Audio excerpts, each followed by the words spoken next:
তার প্রতিনিয়ত কাজ ছিল এটা।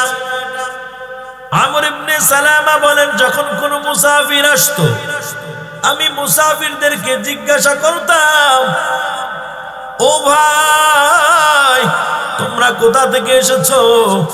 তোমরা যদি নবীর কাছ থেকে এসে থাকো আমাকে একটা আয়াত শিখায়া দাও, দুইটা আয়াত শিখায়া দাও, তিনটা আয়াত শিখায়া দাও। আমর ইবনে সালামা বলেন, কারো কাছে এক আয়াত, কারো কাছে দুই আয়াত, কারো কাছে তিন আয়াত থাকতো, আমাকে বলতো, আমি মুখস্থ করে নিতাম। এটা ছিল আমার প্রতিদিনের দৈনন্দিনের কাজ ছিল। সুবহানাল্লাহ।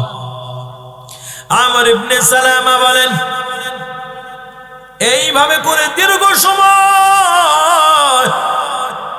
দীর্ঘকাল যাবত আমি এইভাবে কালামুল্লাহ শিখলাম। এলাকার ভিতরে একটা মসজিদ হলো, এই মসজিদে একজন ইমামের দরকার। কার কালামুল্লাহর তেলাওয়াত মুখস্থ বেশি? আমর ইবনে সালামা বলেন, আমার তেলাওয়াত ছিল অনেক বেশি, অনেক মুখস্থ ছিল। মুখস্থ থাকার কারণে ইমাম হিসেবে আমাকে দাঁড় করায় দিয়েছেন। সুবহানাল্লাহ। এর মাধ্যমে আমরা কি বুঝতে পারলাম? সাহাবায়ে কেরাম কালামুল্লাহ শেখার জন্য কত কষ্ট করেছেন। আলহামদু লিমান কদ্দারা খায়রান ওয়া খাবালা, আলহামদু লিমান কদ্দারা খায়রান ওয়া খাবালা, والشكر لمن صور حسنا وجمالا، والشكر لمن صور حسنا وجمالا، فرد صمد عن صفة الخلق بريء، رب أزلي خلق الخلق كمالا،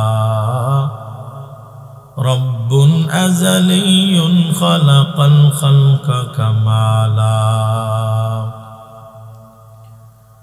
لا ضد ولا ند ولا حد لمولاه،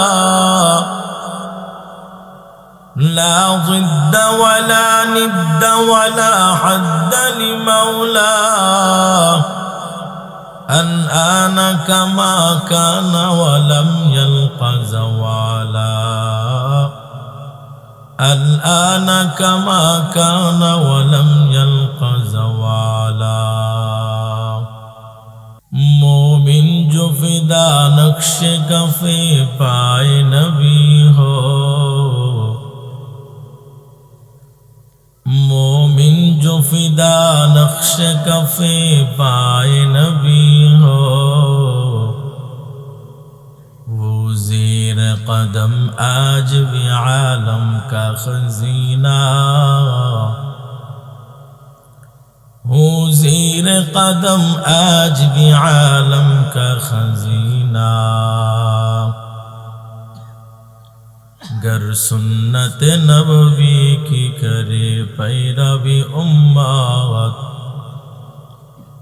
गर सुन्नत नबवी की करे पैरवी उम्मत, तूफा से निकल जाएगा फिर उसका सफीना, तूफा से निकल जाएगा फिर उसका सफीना। কুরআনুল কারীমের তেলাওয়াতের হক পরিপূর্ণ বুঝে আদায় করা। হক বুঝতে হলে তিনটা নিয়মে পড়তে হবে। তিনটা নিয়ম মেনে পড়লে কোরআন শরীফের হক আদায় হবে। যদি প্রথম নাম্বার বাদ হয়ে যায়, দ্বিতীয় নম্বর বাদ, তৃতীয় নাম্বার বাদ হয়ে যাবে। যদি প্রথম নাম্বার শুদ্ধ হয়, বাকি দ্বিতীয় নম্বর, তৃতীয় নম্বর অর্জনের মাধ্যমে আল্লাহ তাআলার কালামকে হক আদায় করে পড়া হবে। যদি কেউ হক আদায় করে পড়তে পারে, আল্লাহ তাআলার জান্নাত তার জন্য বরাদ্দ রয়েছে। সুবহানাল্লাহ। আজকের আমার আলোচনা কোরআন তেলাওয়াত এ কোরআন সবচেয়ে দামি নিয়ামত কার? জোরে বলেন। আল্লাহ তাআলার কালাম সবচেয়ে দামি নিয়ামত। পৃথিবীর ভিতরে আল্লাহ তাআলা যা কিছু বানিয়েছেন সবচেয়ে উত্তম নিয়ামত হলো আল্লাহর কালাম। কারণ হলো আল্লাহর কালাম মানে আল্লাহর কথা, কালামুল্লাহ, আল্লাহর কালাম। আমরা আল্লাহর কালাম নিয়ামত পেয়েছি। আরো যা যা আছে আল্লাহ তাআলা যত নিয়ামত দিয়েছেন, এই নিয়ামতের শুকরিয়া আদায় করে শেষ করা যাবে? সুবহানাল্লাহ তো বললেন না? আল্লাহ রাব্বুল আলামিন সূরাতুল কাহফের ভিতরে বলেন, قل لو كان البحر مدادا لكلمات ربي لنفد البحر قبل أن تنفد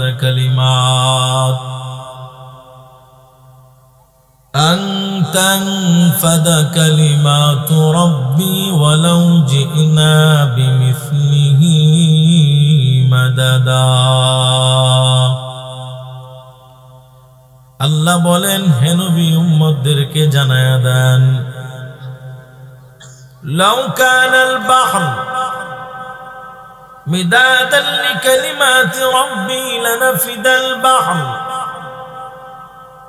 আল্লাহর কালাম যা আছে, আল্লাহর কুদরত যা আছে, আল্লাহর রহমত যা আছে, এগুলা লিপিবদ্ধ করার জন্য যদি সমুদ্রের কালি, যদি পানি যদি কালি বানায়া দেওয়া হয়, বৃক্ষলতা, তরুলতা এবং গাছপালা যা আছে সব যদি কলম বানায়া দেওয়া হয়, আল্লাহ যে এত পরিমাণ নিয়ামত আমাদেরকে দিয়েছেন, এই নিয়ামত লিখে শেষ করা যাবে না।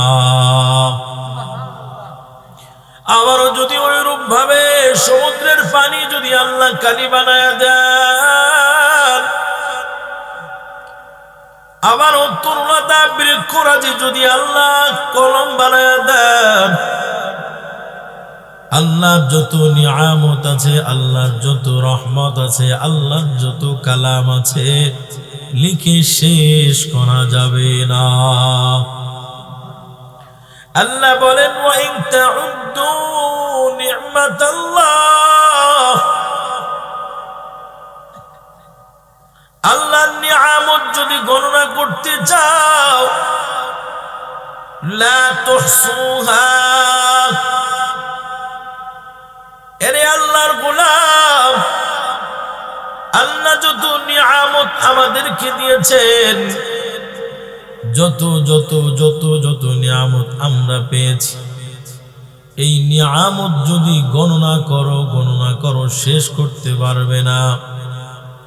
আল্লাহ পাক রব্বুল আলামিন বলেন, এ গোলাম, ফাবিআইয়ি আলাই রাব্বিকুমা তুকাযযিবান।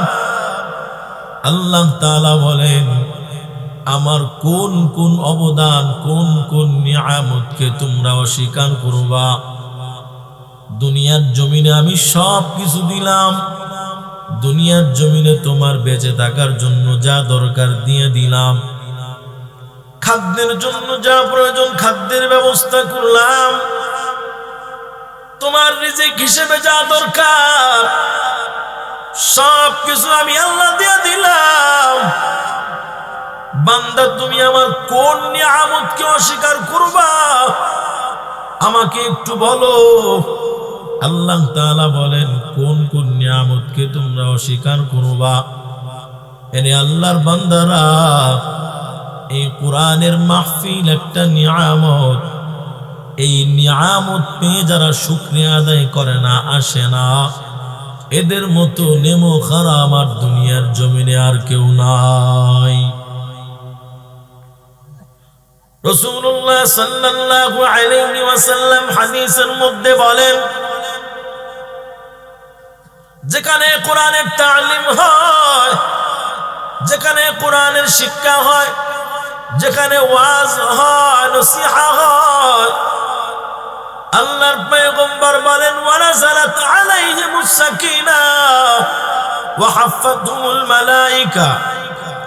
আল্লাহর পয়গম্বর বলেন আল্লাহ তাআলা ওই বাগানের ভিতরে, জান্নাতের বাগানের ভিতরে আল্লাহ তাআলা ফেরেশতা নাজিল করেন, সুবহানাল্লাহ।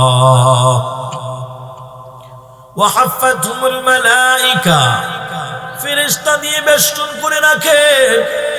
তাহলে জান্নাতের বাগানে না এসে ঘোরো, ও উম্মত, ঘুরে কি লাভ? জান্নাতের বাগানে বসে যদি আলোচনা শোনা হয়, তওবা ইস্তিগফার করে যদি তওবা করে আল্লাহর কাছে ক্ষমা চেয়ে যদি তওবা করে ফিরে আসো, হতে পারে আজকের মাহফিলের কারণে তোমার আমার জীবনের সমস্ত গুনাহ মাফ হয়ে যেতে পারে। তাহলে হলো একটা নিয়ামত। সবচেয়ে বড় নিয়ামত হলো আল্লাহর কালাম। ওই কালামের মাদ্রাসা হলো এই আবরার মাদ্রাসা, সুবহানাল্লাহ। এই কালামুল্লাহর কত দাম, কত দাম! এই কালামুল্লাহ যারা শিখায় তারাও দামি, যারা শেখে তারাও দামি, সুবহানাল্লাহ। এত দামি কেন, এত দামি কেন? এই কালামুল্লাহর টিচার আমার আল্লাহ। এই কালামুল্লাহর শিক্ষক আমার আল্লাহ। এই কালামুল্লাহর স্টুডেন্ট হলো আমার নবী পয়গম্বর রাসূল আরবি সাল্লাল্লাহু আলাইহি ওয়াসাল্লাম। আমাদের পয়গম্বর, নবীদের মধ্যে শ্রেষ্ঠ পয়গম্বর, তিনি হলেন আল্লাহ তাআলার ছাত্র, সুবহানাল্লাহ। আমাদের অবস্থা এমন হয়ে গেছে, আল্লাহর কালাম যারা শেখে তাদেরকে ছোট চোখে দেখে, আল্লাহর কালাম যারা শিখায় তাদেরকে ছোট চোখে দেখে। মাদ্রাসায় দান করতেও লজ্জা পায়, দান করতে চায় না। যদি গানের একটা আসর করা হইতো, সেখানে চলে যেত টাকা হাজার হাজার, ঠিক ঠিক না? তাহলে আমাদের কোরআনের শিক্ষক কে ছিলেন? কে ছিলেন? ছাত্র কে ছিলেন? তাহলে আমরা যেই সূত্রে কালাম পাইলাম, এখন যা চলছে সেই নিয়মেই আমি আপনাদেরকে নসিহাত করছি। আপনারা শুনছেন, আপনারা তলাবাই ইলম, আমরা আপনাদেরকে শেখাচ্ছি। আল্লাহ সাময়িক সময় দিয়েছেন নসিহাতের মাধ্যমে, নিয়ামত। এই নিয়ামতের কদর করতে হলে এখানে আসতে হবে, ঠিক কি ঠিক না? তো যাই হোক, যে কথা বলতেছিলাম, আল্লাহ কত নিয়ামত দিয়েছেন, এই নিয়ামতের শুকরিয়া আদায় করে শেষ করা যাবে না। তার মধ্যে অন্যতম হলো কুরআন। আল্লাহ তাআলা সূরাতুল বাকারার ভিতরে 121 নম্বর আয়াতের মধ্যে আল্লাহ তাআলা বলেন, আল্লাযীনা আতাইনাহুমুল কিতাবা ইয়াতলুনাহু হাক্কা তিলাওয়া উলাইকা ইউমিনুনা বিহি। আল্লাহ তাআলা বলেন, আল্লাযীনা আতাইনাহুমুল কিতাব, আমি আল্লাহ তাআলা যাদেরকে কিতাব দিয়েছি, কালামুল্লাহ, আমি আল্লাহ তাআলা যাদেরকে কালামুল্লাহ দান করেছি, ইয়াতলুনাহু হাক্কা তিলাওয়া, এই কালামুল্লাহ যথাযথভাবে তেলাওয়াত করেছে। যেইভাবে তেলাওয়াত করা দরকার ওইভাবে কালামুল্লাহ তেলাওয়াত করেছেন। জাস্টিস তকি উসমানী হাফিজাহুল্লাহ দামাত বারাকাতুহুম, তিনি লেখেন, এই কালামুল্লাহ হাক্কা তিলাওয়া, এই পরিপূর্ণ তেলাওয়াতটা হক আদায় করে তেলাওয়াত করলে 3টা শর্ত। কয়টা? জোরে বলেন।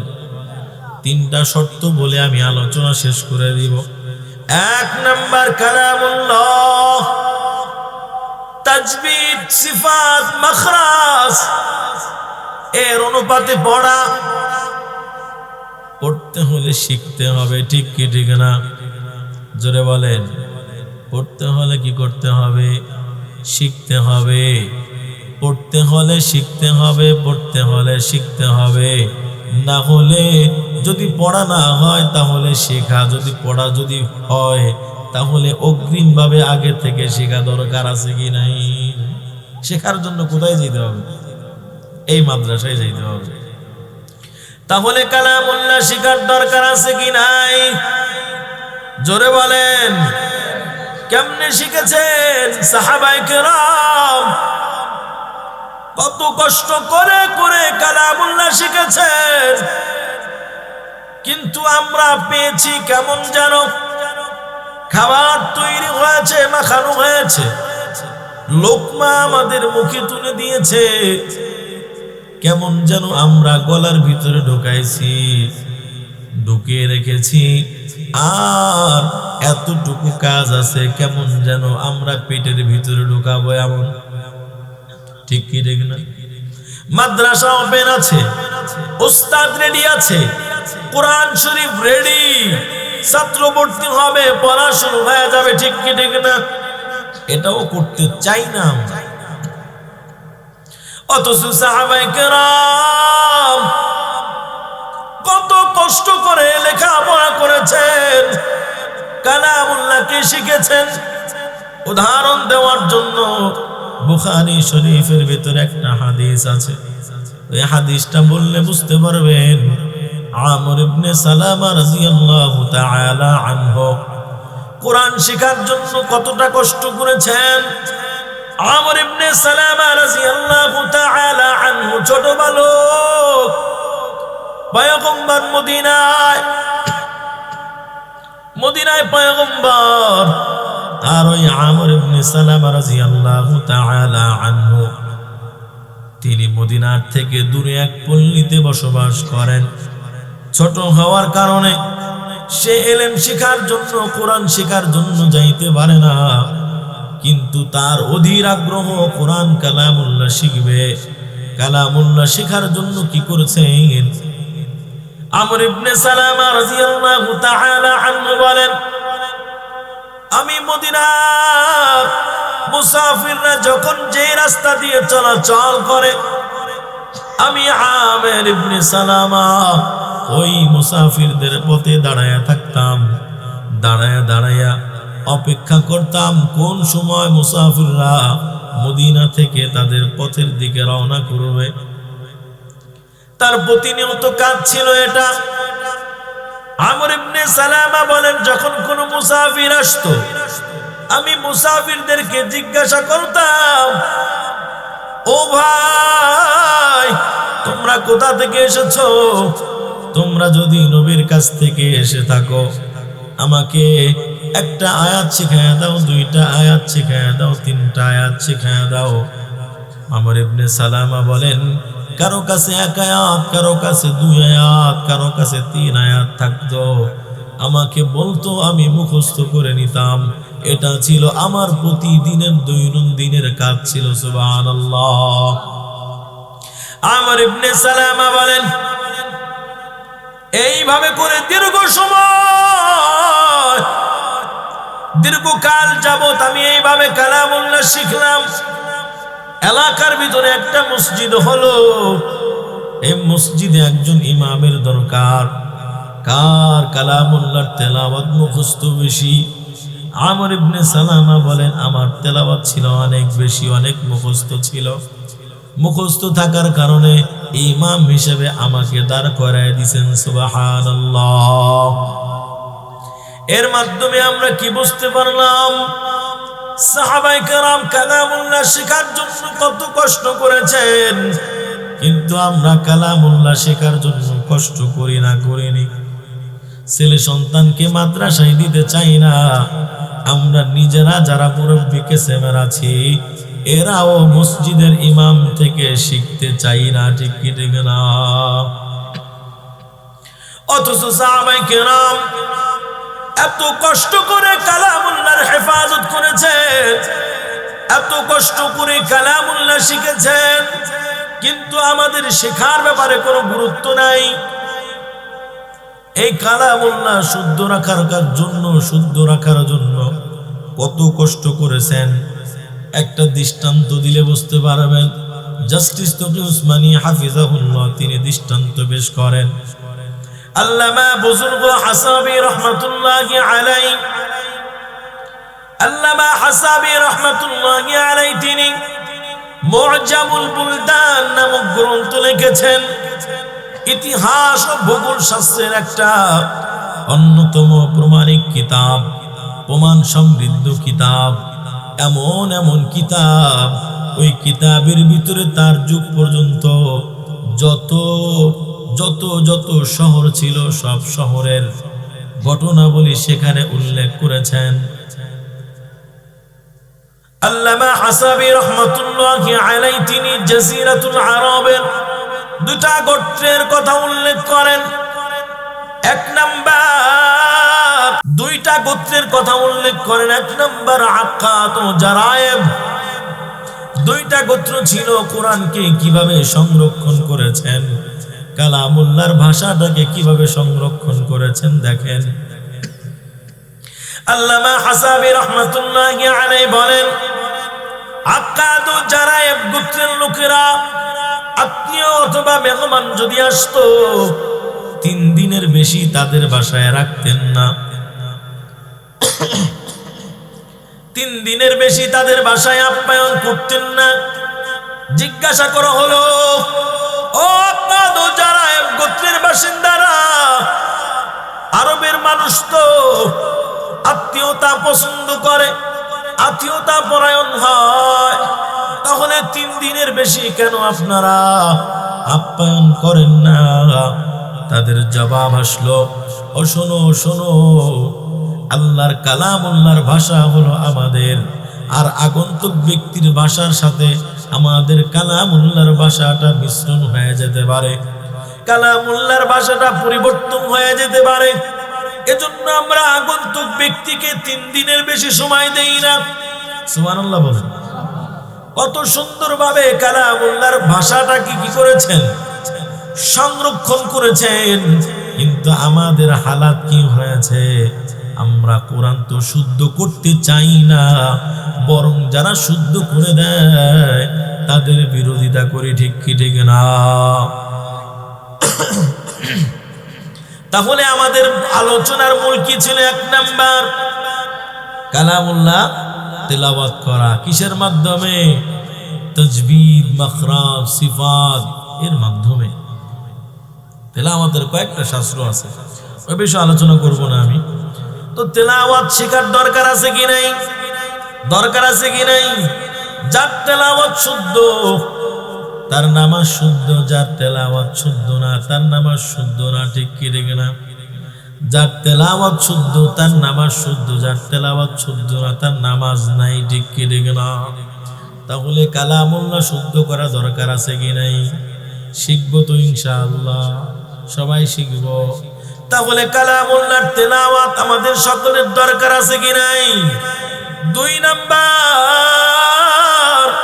কালামুল্লাহ বুঝতে হবে। কালামুল্লাহ বুঝতে হবে, কালামুল্লাহ আল্লাহ কি বোঝাতে চেয়েছেন, কোন জায়গায় আল্লাহ কি বোঝাতে চেয়েছেন, কোন জায়গায় আল্লাহ কি বলেছেন, এটা শেখার দরকার।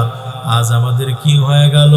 কালামুল্লাহর মতো একটা গ্রন্থ, এত সুন্দর, এত সহজ ভাষা, আল্লাহ তাআলার কালাম, আল্লাহ তাআলার কথা এমন সুন্দর, দুনিয়ার জমিনে আর কারো কথা এমন সুন্দর না।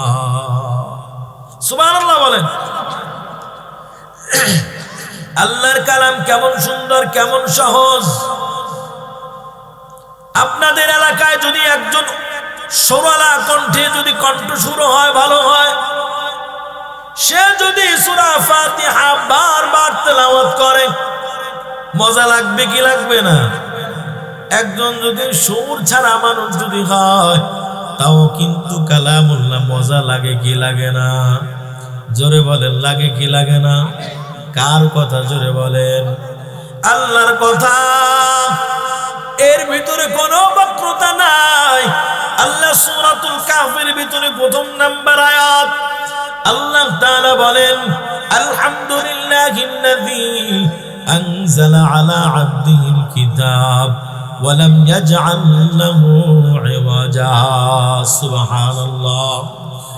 আল্লাহ তাআলা বলেন, আলহামদুলিল্লাহিল্লাযী, সমস্ত প্রশংসা আল্লাহ তাআলার, আনজালা আলা আবদিহিল কিতাব ওয়া লাম ইয়াজআল লাহু ইওয়াজা, তার বান্দার প্রতি কিতাব নাজিল করেছেন, ওয়া লাম ইয়াজআল লাহু ইওয়াজা, এই কালামুল্লাহর ভিতরে কোনো কঠিনতা রাখেন নাই, কোনো কষ্ট রাখেন নাই, সবাই তেলাওয়াত করতে পারবে।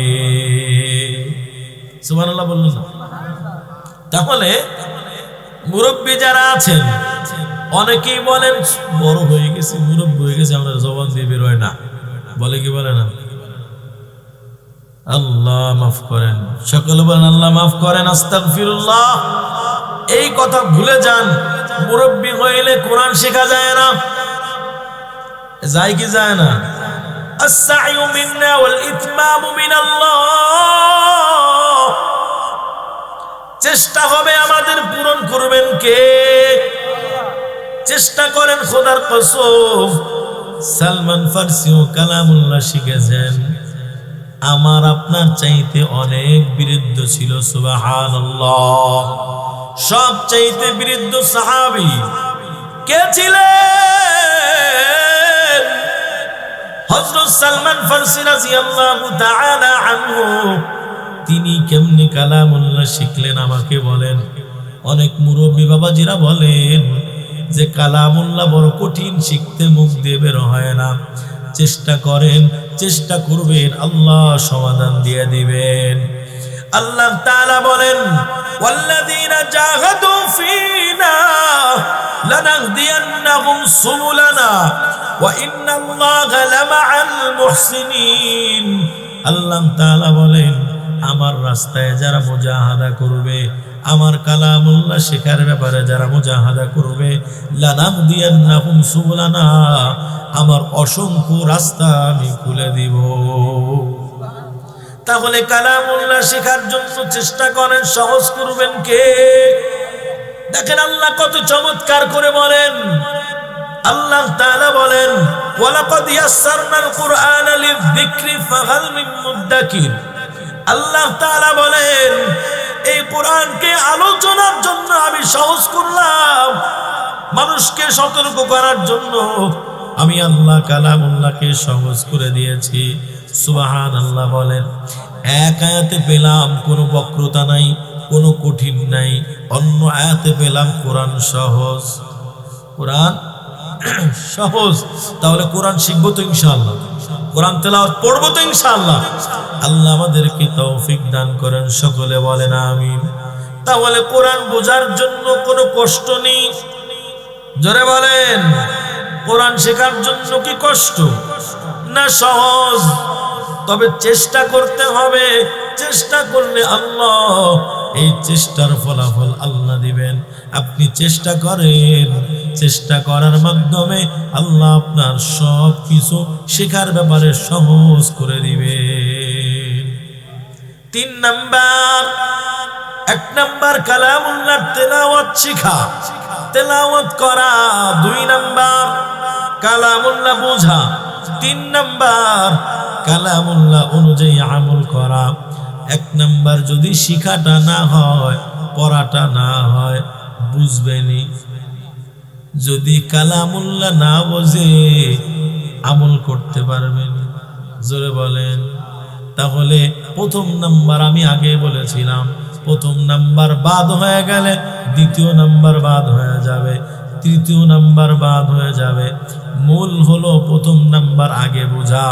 এই 1ম নাম্বার বোঝার জন্য কি করতে হবে? ছেলে সন্তানদেরকে কোথায় পাঠাইতে হবে? মাদ্রাসায় পাঠাইতে হবে।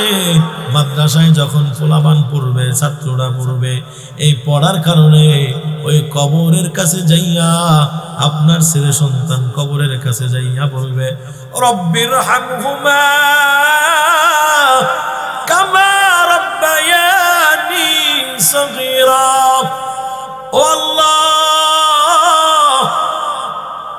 আমার পিতা মাতার উপরে দয়া করো, যেমনি ভাবে ছোটবেলায় আমাদেরকে আমাদের ছোটবেলায় দয়া করেছিল। আমার পিতা মাতা আমরা হাঁটতে পারতাম না, হাত ধরে ধরে হাঁটাইছেন। ও আল্লাহ, আমার বাবার কবরে কেউ নাই, আমার মায়ের কবরে কেউ নাই। সন্তান যদি এইভাবে দোয়া করে, ও আল্লাহ, আমার বাবাকেও তুমি জান্নাতে তোমার কুদরতি হাতের মাধ্যমে ঘোরায়ো। যদি বান্দা, যদি সন্তান যদি কোরআনের হাফেজ হয়, আলেম হয়, তাহলে ওই সন্তান দোয়া করবে আর বলতে থাকবে, খোদার কসম, আল্লাহ তাআলা পিতার দোয়া যেমন কবুল করেন, সন্তানের দোয়াটা বাবা মায়ের জন্য কবুল করেন। ঠিক কি ঠিক না? তাহলে সন্তানদেরকে মাদ্রাসায় পাঠানোর দরকার আছে কি নাই? 3 নাম্বার হলো এই কোরআন অনুযায়ী জীবন যাপন করা, এই কোরআন অনুযায়ী আমল করা। আজ আমাদের কি হয়ে গেল? কোরআনে বলেন আল্লাহ তাআলার ইবাদত করো, আমাদের ইবাদত নাই, আসেনি। আল্লাহ তাআলা কোরআনের ভিতরে আদেশ করেন, ওয়া'বুদুল্লাহ, ও গোলাম, আমার গোলামি করো, আমার ইবাদত করো, লা তুশরিকু বিহি শাইআ, আমার ইবাদত করো, আমার সাথে অংশীদার বানায়ো না। এটা হলো আল্লাহ তাআলার ইবাদত। ইবাদত আমরা তো করতেই চাই না। ইবাদত করবে বান্দা যখন কোরআন বুঝবে, বোঝার সাথে সাথে আমল করবে কেমন? মাহমুদ ও আয়াজের ঘটনা কে না জানে? সবাই জানেন তো? জানেন না মাহমুদ ও আয়াজের ঘটনা? সুলতান মাহমুদ আফগানিস্তানের বাদশাহ। আয়াজ ছিল বাদশার খাদেম, মানে গোলাম।